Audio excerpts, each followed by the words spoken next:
సంఘాల్లో తప్పుడు సిద్ధాంతాల ప్రభావం సంఘ క్రమానికి క్రమశిక్షణకు విఘాతం.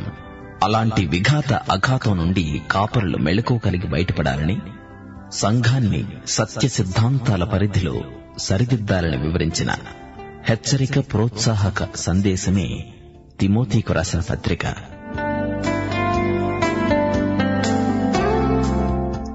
వినండి, అపోస్తలుడైన పౌలు తిమోతికు రాసిన పత్రికల అధ్యయనం.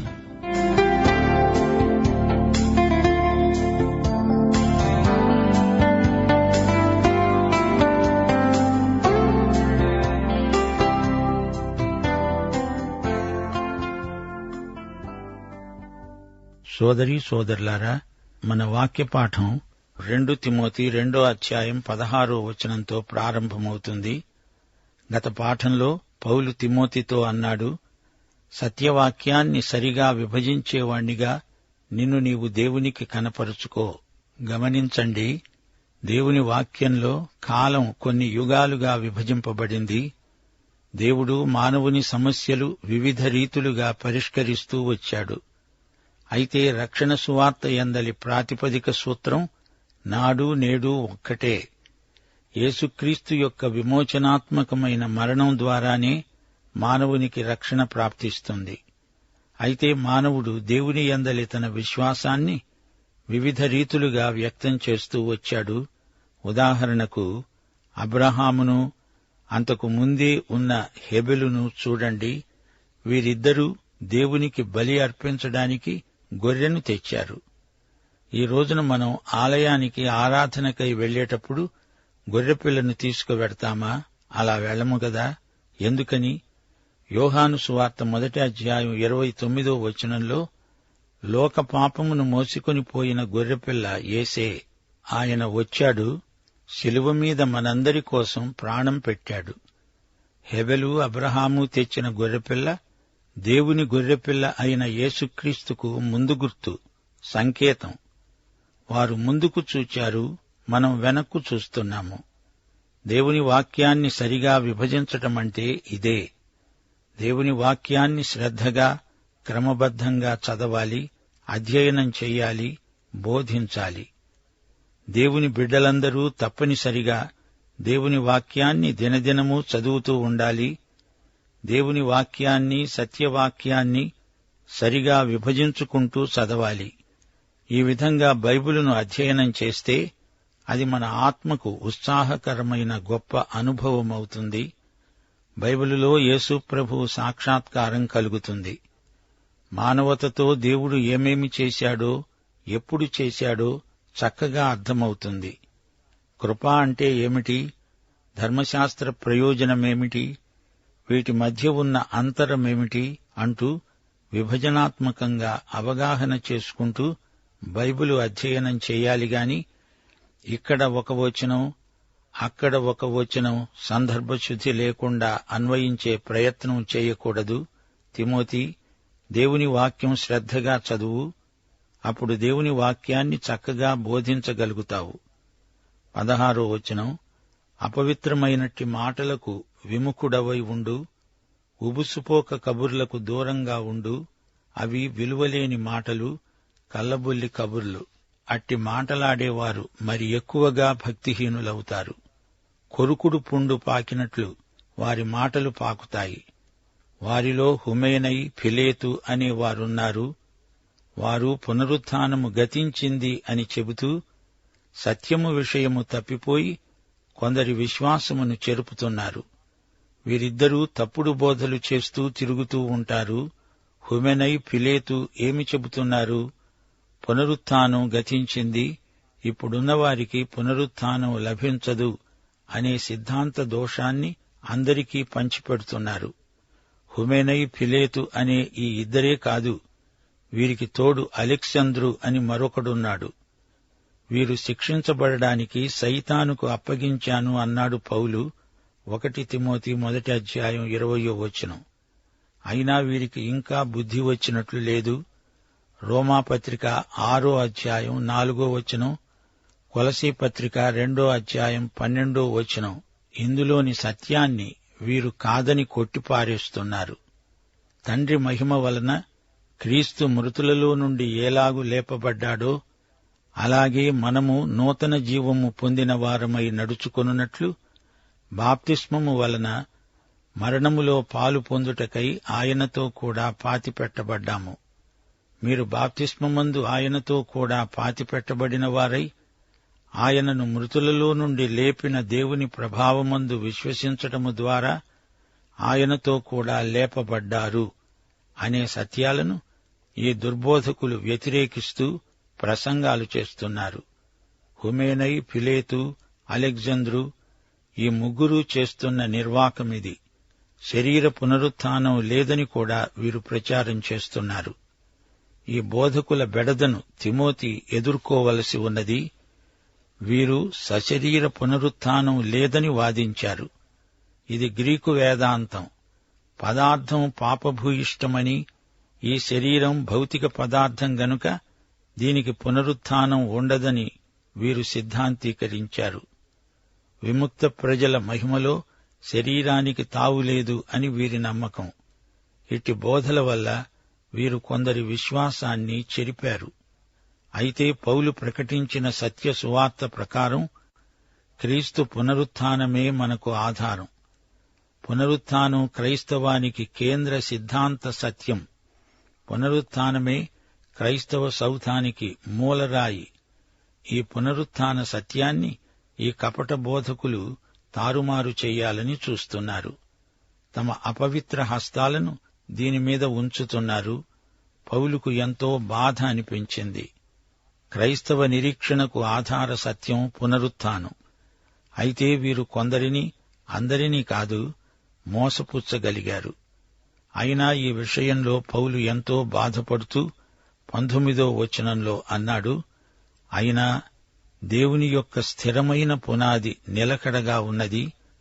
ప్రభువు తన వారిని ఎరుగును అనేది, ప్రభువు నామమును ఒప్పుకునే ప్రతివాడు దుర్నీతి నుండి తొలగిపోవాలి అనేది దానికి ముద్రగా ఉన్నది. ఈ ముద్ర యాజమాన్యాన్ని, యజమాని అధికారాన్ని సూచిస్తుంది. ద్వితీయోపదేశకాండం 6వ అధ్యాయం 8, 9 వచనాలు, నేను నీకు ఆజ్ఞాపించే ఈ మాటలు నీ కన్నుల నడుమ బాసికము వలె ఉండాలి. నీ ఇంటి ద్వారబంధముల మీద, నీ గవునుల మీద వాటిని రాయాలి. ఇంట్లో గోడల మీద కూడా దేవుని వాక్యమే. దాన్ని బట్టి ఇశ్రాయేలు ప్రజల ఆరాధన మనస్తత్వం మనకు ఇట్టే తెలిసిపోతుంది. వీరు దేవుని బిడ్డలు అవునా కాదా అని తెలుసుకునేందుకు మరొక రుజువు ఉంది. ప్రభువు నామమును ఒప్పుకొనే ప్రతి ఒక్కడూ దుర్నీతి నుండి తొలగిపోవాలి, చెడుగు నుండి తొలగిపోవాలి, ప్రభువును హత్తుకోవాలి. పరిశుద్ధ జీవితమే దేవుని బిడ్డలలో గొప్ప ఆకర్షణ. మనం మన ప్రత్యేకతను కాపాడుకోవాలి. ప్రభువుకు తన వారెవరో, వారి ఆంతర్యమేమిటో బాగా తెలుసు. ఎవరూ దేవునికి మనుష్యుని గురించి సాక్ష్యమియ్యనక్కర్లేదు. ఆయన మన ఆంతర్యమెరిగినవాడు. అయితే మన చుట్టూరా ఉన్న లోకం మన పరిశుద్ధతను బట్టే మనము దేవుని బిడ్డలమని తెలుసుకుంటుంది. దేవుని సంఘపు పునాది నిలకడగలది. సార్వత్రిక విశ్వాస గృహపు పునాది గట్టిది, నిలువరమైనది. క్రీస్తే మూలకు తలరాయి. ఇది కదలని పునాది, తరతరాలుగా నిలిచి ఉన్న పునాది. ప్రభువు తన వారిని ఎరుగును, వీరు ఆయన స్వకీయ సంపాద్యం. ప్రభువు నామమును ఒప్పుకున్న ప్రతివాడు దుర్నీతి నుండి తొలగిపోవాలి. దేవుని సంఘంలో దుర్నీతికి తావులేదు. ఇది పరిశుద్ధ సంఘం. దీనికి 2 విలాసాలు, ముద్రలు. మొదటిది నిరీక్షణ, ఆదరణ. రెండోది కర్తవ్యం, క్రైస్తవుల నైతిక శీలం, పరిశుద్ధ జీవితం. ఈ 2 ముద్రలు, 2 సాక్ష్యాలు, 2 విలాసాలు. దేవునికి స్తోత్రం. ఇప్పుడు పాత్రలను గురించిన ఉపమానం. గొప్ప ఇంటిలో వెండి పాత్రలును, బంగారు పాత్రలును మాత్రమే కాక కర్ర పాత్రలు, మంటి పాత్రలు కూడా ఉంటాయి. వాటిలో కొన్ని ఘనతకు, కొన్ని ఘనహీనతకు వినియోగించబడతాయి. ఎవడైనను వీటిలో చేరక తనను తాను పవిత్రపరచుకొనిన ఎడల వాడు పరిశుద్ధపరచబడి యజమానుడు వాడుకోవడానికి అర్హమై ప్రతి సత్కార్యమునకు సిద్ధపరచబడి ఘనత నిమిత్తమైన పాత్ర అయి ఉంటాడు. ప్రియశ్రోతలు వింటున్నారా? ప్రతి విశ్వాసీ దేవుని ఇంటిలో ఒక పాత్ర. పాత్రను యజమాని వాడుకోవాలంటే అది పవిత్రమైన పాత్ర అయి ఉండాలి.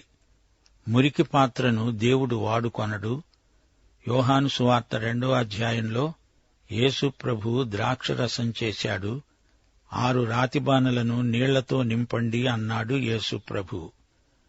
యూదుల శుద్ధీకరణాచారానికి వాడే బానలవి.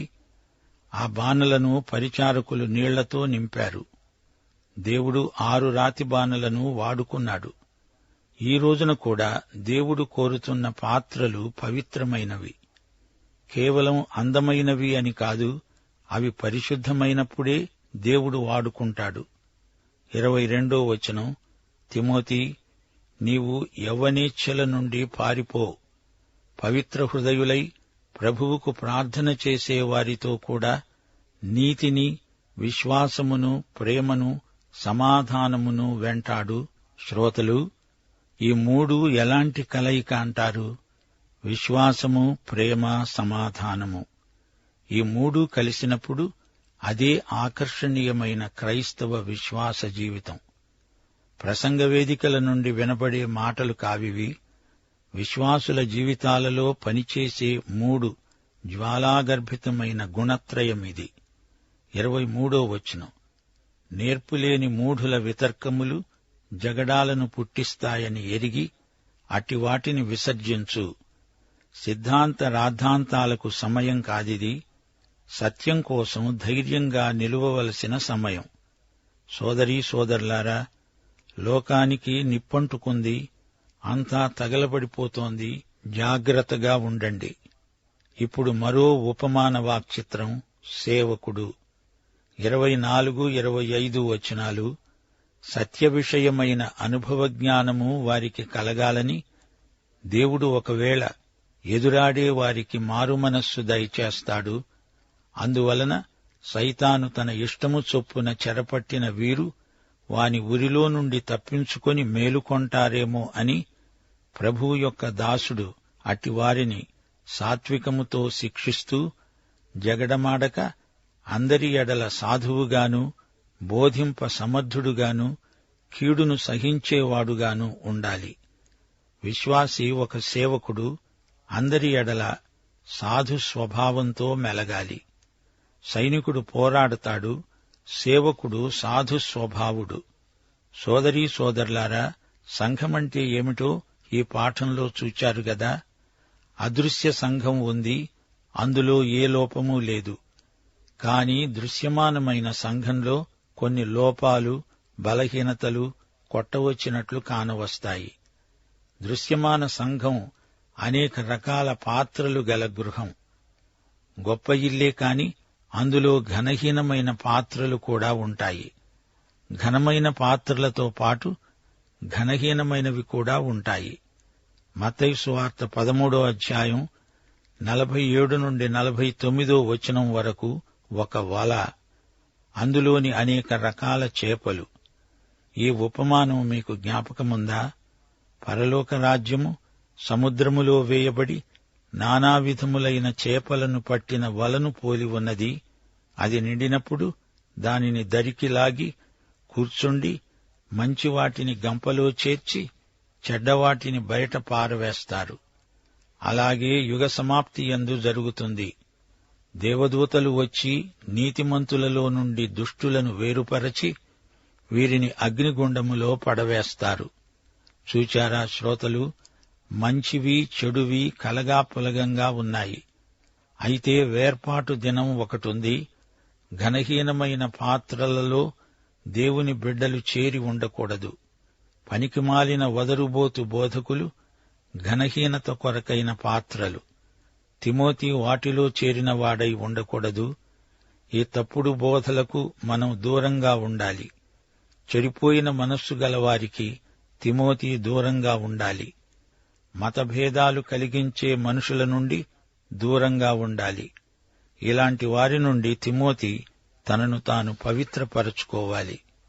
అలాంటి వ్యక్తి దేవుని చేత పరిశుద్ధపరచబడతాడు. యజమానుడు వాడుకోవడానికి అది అర్హమైన పాత్ర, ప్రతి సత్కార్యానికి సిద్ధపరచబడిన పాత్ర. దేవునికి ప్రతిష్ఠించబడి పరిశుద్ధతను కొనసాగించుకునే జీవితమిది.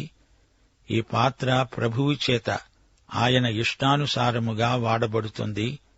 తిమోతి, యవ్వనేచ్ఛల నుండి పారిపో. నీ పరిశుద్ధ జీవితానికి అభ్యంతరకరమైన ఇచ్ఛలు, ఆశలు నీకు తగవు. వాటి వల్ల అనేక నిందలకు గురి అవుతావు. అహంకారం, స్వాతిశయం, నిర్లక్ష్యం మొదలైన బలహీనతల వల్ల నీ భక్తి సన్నగిల్లుతుంది. నీతి, విశ్వాసం, ప్రేమ, సమాధానం నిన్ను ఆధ్యాత్మిక లోతుల్లోకి తీసుకువెడతాయి. ప్రభువుకు ప్రార్థన చేసే పవిత్ర హృదయుల సహవాసంలో ఈ ఆధ్యాత్మిక లక్షణాలు రానురాను మరీ పరిపక్వమవుతాయి. ప్రియ సోదరీ సోదరులారా, నీతి అంటే ఏమిటి? నీతి అంటే సరైన మానవ సంబంధాలు. దేవుని దృష్టిలో సరైన జీవన విధానమునే నీతి అంటాము. రోమాపత్రిక 6వ అధ్యాయం 13వ వచనం, మీ అవయవాలను నీతి సాధనములుగా దేవునికి అప్పగించండి.